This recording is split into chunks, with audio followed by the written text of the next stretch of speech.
আনুষ্ঠানিকভাবে শপথ গ্রহণ অনুষ্ঠানে যোগ দিতে চীনের প্রেসিডেন্ট শি জিনপিংকে আমন্ত্রণ জানিয়েছে নবনির্বাচিত প্রেসিডেন্ট ডোনাল্ড ট্রাম্প। মার্কিন সংবাদ মাধ্যম সিবিএস নিউজকে এ তথ্য জানানো হয়েছে। বন্ধুরা, উপযুক্ত শিক্ষা পেল ভারত। ভারতের কলিজা পেয়েছিল চায়না। এর জন্য চায়নাকে সুপার পাওয়ার বলা হয়। বন্ধুরা, আবশ্যিকভাবে চীন যে আসলে কি জিনিস এবং চীন দেশটির গুরুত্ব কি সেটা বাংলাদেশের অন্তর্বর্তী সরকার অনুধাবন করতে না পারলেও খোদ আমেরিকা কিন্তু এটি অনুধাবন করতে পেরেছে। আর এজন্য নজিরবিহীনভাবে আমেরিকার নবনির্বাচিত প্রেসিডেন্ট তার যে অভিষেক অনুষ্ঠান রয়েছে সেখানে চায়না প্রেসিডেন্ট শি জিনপিংকে আমন্ত্রণ জানিয়েছেন এবং এই ঘটনা বর্তমান পৃথিবী জুড়ে রাজনৈতিক অঙ্গন এবং বৈশ্বিক যে ক্ষমতার প্রেক্ষাপট রয়েছে সেটাকে একেবারে নাড়িয়ে দিয়েছে। অত্যন্ত গুরুত্বপূর্ণ খবর। এই আপডেট সম্পর্কে চায়না রিপ্লে এখন পর্যন্ত জানা যায়নি। চায়না অফিসিয়ালভাবেই গ্রহণ করেনি, আবার বাতিলও করেনি। যদিও এখন পর্যন্ত অফিসিয়ালভাবে কোনো কিছু ঘোষণা করা হয়নি, তবে চাইনিজ ট্র্যাডিশন অনুযায়ী তারা পরাক্রমশালী কোনো দেশের প্রেসিডেন্টের শপথ গ্রহণ অনুষ্ঠানে তাদের প্রেসিডেন্টকে অতীতের কাতারে দেখতে পছন্দ করে না। চায়না জনগণের কাছে তাদের সর্বোচ্চ নেতার সম্মান অন্য সকল কিছুর উপরে, আর এর জন্য মোটামুটি সুনিশ্চিত। যদিও যুক্তরাষ্ট্রের পক্ষ থেকে আমন্ত্রণ জানানো হয়েছে, তারপরও China president Xi Jinping Donald ট্রাম্পের যে শপথ অনুষ্ঠান রয়েছে সেখানে অংশগ্রহণ করবেন না, অনুষ্ঠানে তিনি যাবেন না। এ বিষয়ে মোটামুটি সুনিশ্চিতভাবে বলা যায়। আমন্ত্রণ পাওয়ার পরও শি জিনপিং যুক্তরাষ্ট্রে যাবেন না। এটা প্রকাশ পাওয়ার পর নরেন্দ্র মোদীর কপালে যেন ভাঁজ পড়েছে। যুক্তরাষ্ট্রের কাঁধে বন্দুক রেখে তারা চীনকে স্বীকার করতে চেয়েছিল। তারা ভেবেছিল যুক্তরাষ্ট্র হয়তো এক্ষেত্রে পরিপূর্ণ সমর্থন দেবে ভারতকে। অথচ সে আমেরিকার প্রেসিডেন্ট ভারতের প্রধানমন্ত্রীকে আমন্ত্রণ না জানিয়ে প্রেসিডেন্ট শি জিনপিংকে আমন্ত্রণ জানিয়েছে। আর এই জিনিসটা ভারতের জন্য অত্যন্ত লজ্জাজনক। ভারত সব জায়গায় গায়ে মানে না আপনি মোড়ল হতে যায়। নরেন্দ্র মোদী সারা বছর বলে জানালেন ডোনাল্ড ট্রাম্প হচ্ছে আমার বন্ধু। মানুষ এমনকি নির্বাচিত হওয়ার পরও তিনি ঢাকঢোল পিটিয়ে বলেছেন, my friend, India's friend, the president of the United states of America, যে আমার বন্ধু বিজয় লাভ করেছেন। অথচ এই বন্ধুত্ব শপথ অনুষ্ঠানে তার বন্ধুকে না জানিয়ে ভারতের শত্রু দেশকে আমন্ত্রণ জানিয়েছে, এটি লজ্জার। কিন্তু ভারতের মাথা হেট হয়ে যাচ্ছে। দেখুন বর্তমানে ভারতের মোদী সরকার বা বিজেপি সরকার ডোনাল্ড ট্রাম্পের জন্য কি করেনি। এই ভারতের ভেতর ডোনাল্ড ট্রাম্প যখন সফরে এসেছিলেন, হাজার হাজার কোটি টাকা ব্যয়ে ভারত সেটির অনুষ্ঠান পালন করেছিল। এমনটা করেছিল ট্রাম্পকে সংবর্ধনা দেওয়ার জন্য।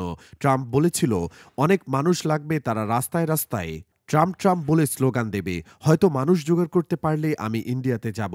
আর নরেন্দ্র মোদী কিন্তু এমনটা করেছিল, লক্ষ লক্ষ মানুষ স্টেডিয়াম এবং আশপাশে দাঁড়িয়ে ট্রাম্পের নামে স্লোগান দিয়েছে।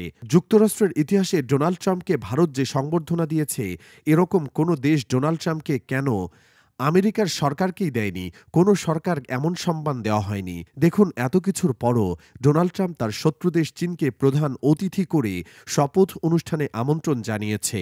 আর নরেন্দ্র মোদীকে অংশগ্রহণের যে সদস্য রয়েছে সেই সদস্য হিসেবে সেই অনুষ্ঠানে দাওয়াত দেয়নি। বিষয়টিকে কেন্দ্র করে ভারতীয় সংবাদ মাধ্যম এখন তোলপাড় চলছে। সকল সামরিক বিশেষজ্ঞ এবং ভূরাজনৈতিক বিশেষজ্ঞ এক বাক্যে স্বীকার করে নিয়েছেন যে ভারতের জন্য এটা শুধু লজ্জাজনক নয়, বরঞ্চ কূটনৈতিকভাবে একটা বড় পরাজয়। চীনের কূটনৈতিক পেশিশক্তির কাছে ভারত বড়ভাবে পরাজিত হয়েছে। কারণ ডোনাল্ড ট্রাম্পকে সমর্থন করে চীন একটি বাক্য প্রকাশ করেনি। তাকে সমর্থন দেবে তো দূরের কথা, অথচ ভারত এত কিছু করার পরও ভারতকে এই অনুষ্ঠান সম্পর্কে কোনো কিছু জানানো হয়নি।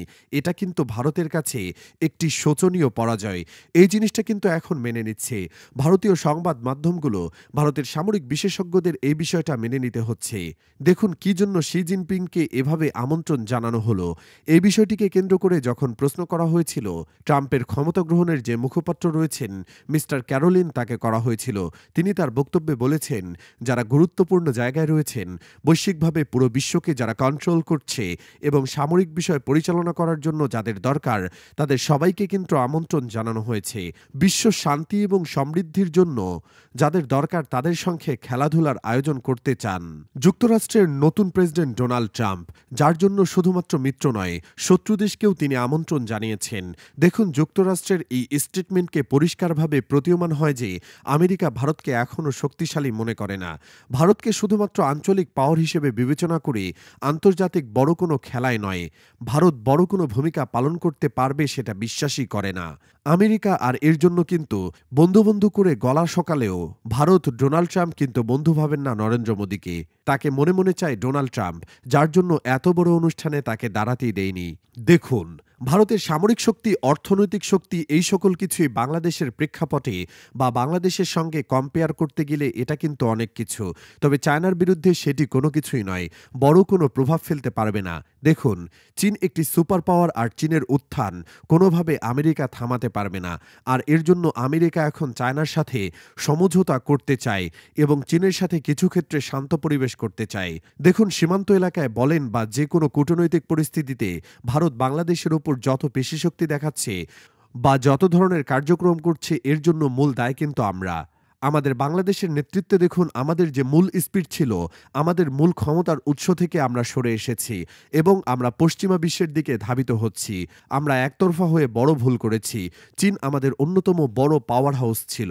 চীনের সঙ্গে সুসম্পর্ক থাকলে ভারত আজকের সীমান্ত এলাকায় তার সেনাবাহিনী মোতায়েন করবে তো দূরের কথা, কোনো উচ্চ হুমকিও দিতে পারত না। ইন্ডিয়া ভালো করে জানত এই জায়গায় চীনের শক্তিশালী ব্যাটিং রয়েছে, চীনের শক্তিশালী একটি সমর্থনও রয়েছে। সুতরাং এত সহজে বাংলাদেশকে নিয়ে খেলা যাবে না। তবে বর্তমানে কিন্তু সে জায়গা থেকে আমরা আমাদের নেতৃত্বের মাধ্যমে অনেকটা সরে এসেছি। চীন দেশটি এখন আমাদেরকে বিশ্বাস করছে না, যার জন্য গত ৩ মাস ধরে আমাদের সকল ধরনের পেমেন্ট চীন কিন্তু একেবারে বন্ধ করে দিয়েছে এবং নতুন করে আর কোনো চুক্তি হবে কিনা বা দ্বিপাক্ষিক সহযোগিতা বাড়াবে কিনা তারও কিন্তু কোনো ধরনের সম্ভাবনা নেই। কারণ এখন পশ্চিমা বিশ্বের যে প্রভাব বলা হয়েছে এবং যুক্তরাষ্ট্র বলে মুখে ফেনা তোলার যে প্রক্রিয়া, সেখান থেকে কিন্তু আমরা সরে আসতে পারিনি। অথচ আমেরিকা কিন্তু এখন চীন আর চীন ফেনা তুলছে। কারণ চীনের অর্থনৈতিক উত্থান, তাদের প্রোডাকশন সেক্টর এবং চীনের বৈদেশিক মুদ্রার রিজার্ভের যে পাওয়ার রয়েছে সেটা অস্বীকার করতে পারছে না যুক্তরাষ্ট্র। আর এই জিনিসটা দেখে কিন্তু আমরা না দেখার ভান করছি। আর এটি কিন্তু আমাদের বড় ক্ষতির কারণ হতে পারে। আমরা আমাদের সবথেকে বড় শক্তিকে শক্তি মনে না করি আমাদের চীনের মতো বন্ধুকে ঝেড়ে ফেলে দিচ্ছি। দেখুন, যুক্তরাষ্ট্র হচ্ছে এমন একটি দেশ যে দেশ কখনো বড় কোনো বিপদে না পড়লে সে দেশ কখনো তার চিরশত্রুর সাথে আপোষ করে না। এভাবে আমন্ত্রণ জানাবে তো দূরের কথা, কারণ গত ১০০ বছরের ইতিহাসে বা চীন প্রতিষ্ঠার ইতিহাসে এমন কোনো ঘটনা ঘটেনি যে আমেরিকার প্রেসিডেন্টের অভিষেক অনুষ্ঠানে চীনের প্রেসিডেন্টকে রাখা হয়েছে। কখনো এমনটা করেনি তারা। কিন্তু এবারেই আমেরিকা কেন করল এমনটি? কারণ চীনের যে উত্থান এবং লজিস্টিক পাওয়ার রয়েছে সেটা মোকাবেলা করতে পারবে না আমেরিকা। সেটি চীনের সঙ্গে সমঝোতা ছাড়া করতে পারবে না।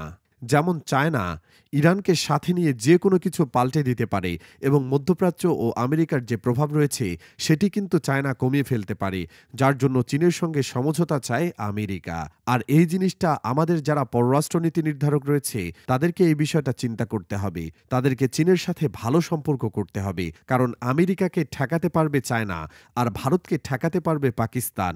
তো বন্ধুরা, এই অবস্থায় আমাদের কি করা উচিত সেটা কমেন্ট করে জানাবেন। ভিডিওটি ভালো লাগলে একটি লাইক দিতে পারেন এবং বেশি বেশি শেয়ার করে বন্ধুদেরকে জানিয়ে দিন। তো ভালো থাকবেন। আল্লাহ হাফেজ।